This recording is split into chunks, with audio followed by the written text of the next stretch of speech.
ಧ್ರುವ ರಾಟಿ ಗೊತ್ತಲ್ಲ, ಈ ದೇಶದಲ್ಲಿ ಅಸಂಖ್ಯ ಯೂಟ್ಯೂಬರ್ಗಳಿದ್ದರೂ ಈ ಧ್ರುವ ರಾಟಿಯನ್ನು ಮೀರಿಸಲು ಯಾರಿಗೂ ಸಾಧ್ಯ ಆಗ್ತಾ ಇಲ್ಲ. ನಮ್ಮ ಅಷ್ಟೂ ವಿರೋಧ ಪಕ್ಷಗಳು ಒಟ್ಟಾಗಿ ಸೇರಿದರೂ ಸಂಚಲನ ಮೂಡಿಸಲು ಸಾಧ್ಯವಾಗದ ವಿಷಯಗಳನ್ನು ಈ ಧ್ರುವ ರಾಟಿ ಎತ್ತಾರೆ. ಅವರ ಪ್ರೆಸೆಂಟೇಷನ್ ಸ್ಟೈಲ್ ಮಾತ್ರ ಅಲ್ಲ, ಅವರು ಎತ್ತುವ ವಿಷಯ ಮತ್ತು ಅದಕ್ಕೆ ಅವರು ನಡೆಸುವ ತಯಾರಿ ಕೂಡ ಅಷ್ಟೇ ಆಕರ್ಷಕ, ಅಷ್ಟೇ ಪ್ರಭಾವಶಾಲಿ.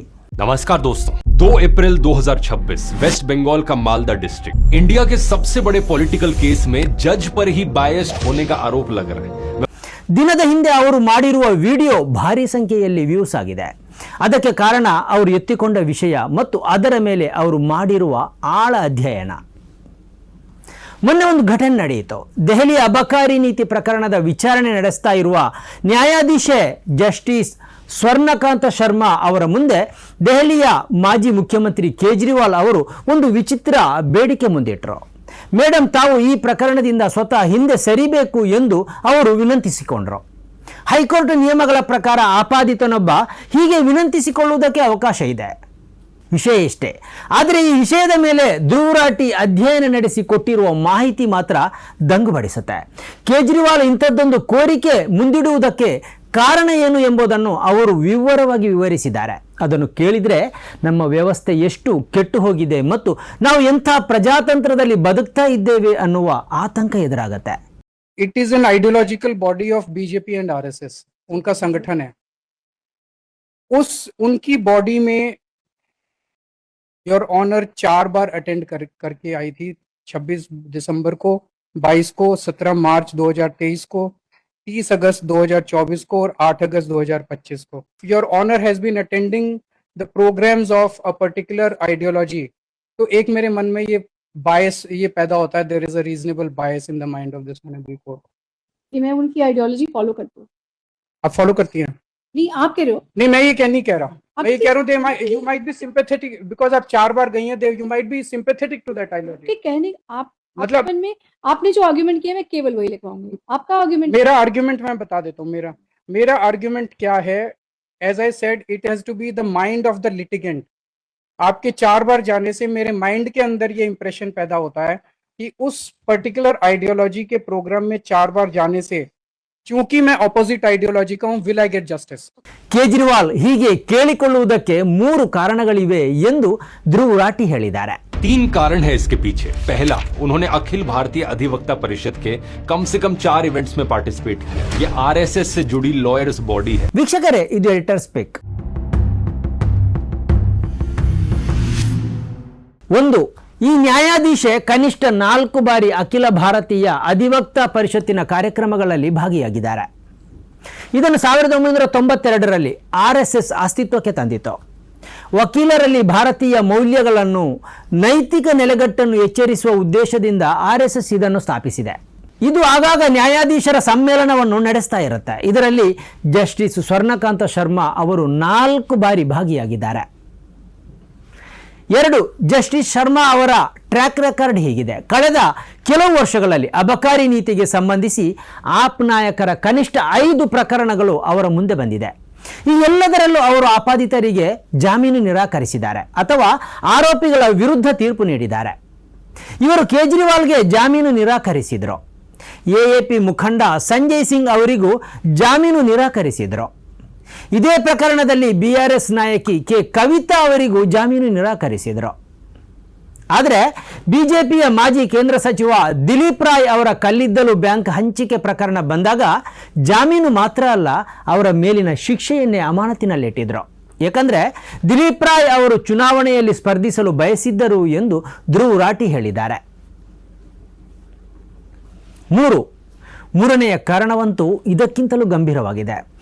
ಜಸ್ಟಿಸ್ ಸ್ವರ್ಣಕಾಂತ ಶರ್ಮಾ ಅವರಿಗೆ 2 ಮಕ್ಕಳಿದ್ದಾರೆ. ಮಗ ಇಶಾಂತ್ ಶರ್ಮಾ ಮತ್ತು ಮಗಳು ಶಾಂಭವಿ ಶರ್ಮಾ.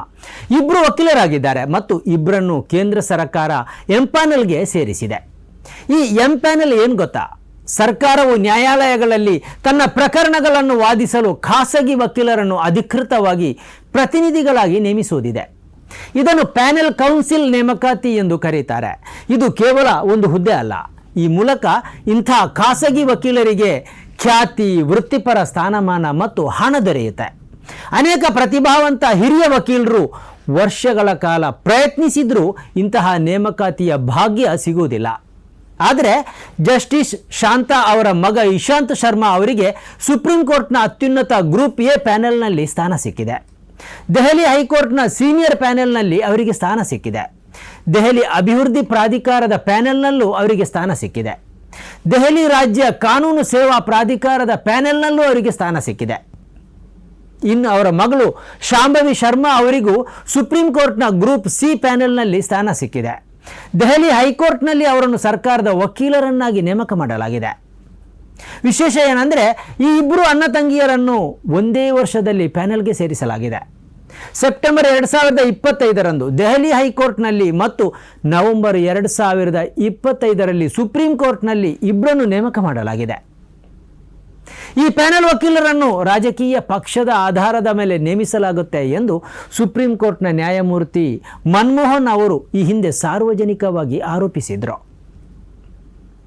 ಈ ಎಲ್ಲವನ್ನು ಧ್ರುವ್ ರಾಠಿ ಹಂಚಿಕೊಂಡಿದ್ದಾರೆ. 3 कारण है इसके पीछे। पहला, उन्होंने अखिल भारतीय अधिवक्ता परिषद के कम से कम 4 इवेंट्स में पार्टिसिपेट किया। ये आरएसएस से जुड़ी लॉयर्स बॉडी है। दूसरा, जस्टिस शर्मा का खुद का ट्रैक रिकॉर्ड। पिछले कुछ सालों में एक्साइज पॉलिसी से जुड़े ऑपोजिशन लीडर्स के कम से कम 5 केसेस जस्टिस शर्मा के सामने आए। उन्होंने इन सब में या तो बेल को डिनाई कर दिया या फिर अक्यूज के खिलाफ फैसला दिया। केजरीवाल की बेल डिनाई करी, संजय सिंह की बेल डिनाई करी, बीआरएस लीडर के कविता की बेल डिनाई करी। लेकिन जब उनके सामने former BJP union minister Dilip Ray का कोल ब्लॉक एलोकेशन केस सामने आया तो उन्होंने पूरे के पूरे कन्विक्शन पर ही स्टे लगा दिया, क्योंकि दिलीप राय इलेक्शंस लड़ना चाहते थे। तीसरा कारण सबसे सीरियस है। जस्टिस शर्मा के 2 बच्चे हैं, बेटा ईशान शर्मा और बेटी शंभावी शर्मा। दोनों एडवोकेट्स हैं और दोनों को सेंट्रल गवर्नमेंट ने इम्पैनल किया। खुद सुप्रीम कोर्ट के जस्टिस मनमोहन ने पब्लिकली कहा है कि government panel lawyers party lines पर रिक्रूट होते हैं, मेरिट पर नहीं। इन तीनों कारणों को साथ में रख के देखोगे तो एक पैटर्न दिखता है। इंडियन लॉ कहता है justice must not only be done, it must also be seen to be done. अब सवाल ये है कि क्या ऐसे केस में यहाँ ये हो पाएगा? ಒಂದು ಕಡೆ ನ್ಯಾಯಾಂಗದ ಪಾರದರ್ಶಕತೆಯ ಬಗ್ಗೆ ಆಗಾಗ ಪ್ರಶ್ನೆಗಳು ಏಳ್ತಾನೇ ಇದೆ. ವಿಚಾರಣೆಯೇ ಇಲ್ಲದೆ 5 ವರ್ಷಗಳಿಂದ ಜೈಲಲ್ಲಿ ಕೊಳಿತಾ ಇರುವ ವಿದ್ಯಾರ್ಥಿ ನಾಯಕ ಉಮರ್ ಖಾಲಿದ್ಗೆ ಕನಿಷ್ಠ ಜಾಮೀನು ಕೊಡಲು ಮುಂದಾಗದ ನ್ಯಾಯಾಲಯ ಇನ್ನೊಂದು ಕಡೆ ಮುಸ್ಲಿಮರಿಗೆ ಗುಂಡು ಹಾರಿಸುವ ವಿಡಿಯೋವನ್ನು ಹಂಚಿಕೊಂಡ ಅಸ್ಸಾಂ ಮುಖ್ಯಮಂತ್ರಿ ಹಿಮಂತ್ ಬಿಸ್ವ ಶರ್ಮಾ ಅವರ ವಿರುದ್ಧ ಕ್ರಮವನ್ನೇ ಕೈಗೊಳ್ಳೋದಿಲ್ಲ. ಇನ್ನೊಂದು ಕಡೆ ದೆಹಲಿ ಹೈಕೋರ್ಟ್ನ ನ್ಯಾಯಾಧೀಶ ವರ್ಮಾ ಅವರ ಮನೆಯಲ್ಲಿ ಕಂತೆ ನೋಟುಗಳು ಸಿಗುತ್ತೆ. ನ್ಯಾಯಾಲಯ ಹೆಸರು ಕೆಡಿಸಿಕೊಳ್ಳೋದಂದರೆ ಕಟ್ಟಕಡೆಯ ಜನರ ಕಟ್ಟಕಡೆಯ ಭರವಸೆಗೆ ಕತ್ತಲು ಕವಿದಂತೆ. ಧ್ರುವ್ ರಾಠಿ ಕೊಟ್ಟಿರುವ ಮಾಹಿತಿಗಳು ಹಲವು ಪ್ರಶ್ನೆಗಳನ್ನು ನಮ್ಮಲ್ಲಿ ಹುಟ್ಟು ಹಾಕುತ್ತೆ. ನ್ಯಾಯಾಂಗ ರಾಜಕೀಯ ಪ್ರಭಾವದಿಂದ ಮುಕ್ತವಾಗದಿದ್ದರೆ ದೇಶ ಅರಾಜಕ ಸ್ಥಿತಿಗೆ ತಲುಪಬಲ್ಲದು. ಆದ್ದರಿಂದಲೇ ಆತಂಕ. ಸ್ನೇಹಿತರೆ, ನಿಮ್ಮ ಅದ್ಭುತ ಬೆಂಬಲದಿಂದ ಸನ್ಮಾರ್ಗ ನ್ಯೂಸ್ ಚಾನೆಲ್ ಈಗ 2 ಲಕ್ಷ ಸಬ್ಸ್ಕ್ರೈಬರ್ಗಳನ್ನು ದಾಟಿದೆ. ಇದು ನಮ್ಮ ಯಶಸ್ಸಲ್ಲ, ಇದು ನಿಮ್ಮ ಯಶಸ್ಸು. ನಮ್ಮ ಮುಂದಿನ ಗುರಿ 4 ಲಕ್ಷ. ಇದು ಕಷ್ಟವಲ್ಲ. ನೀವು ಮಾಡಬೇಕಾದದ್ದು ಸಿಂಪಲ್. ನೀವು ಸನ್ಮಾರ್ಗ ನ್ಯೂಸ್ ಚಾನೆಲ್ ವಿಡಿಯೋವನ್ನ ನಿಮ್ಮ ಸ್ನೇಹಿತರಿಗೆ, ಕುಟುಂಬದವರೊಂದಿಗೆ ಹಂಚಿಕೊಳ್ಳಿ ಮತ್ತು ಅವರಲ್ಲೂ ಸಬ್ಸ್ಕ್ರೈಬ್ ಮಾಡಲು ಹೇಳಿ. ನೀವು ಶಕ್ತಿಯನ್ನು ಕೊಡಿ, ನಾವು ನಿಖರ ಸುದ್ದಿ ಕೊಡ್ತೇವೆ. ಧನ್ಯವಾದಗಳು.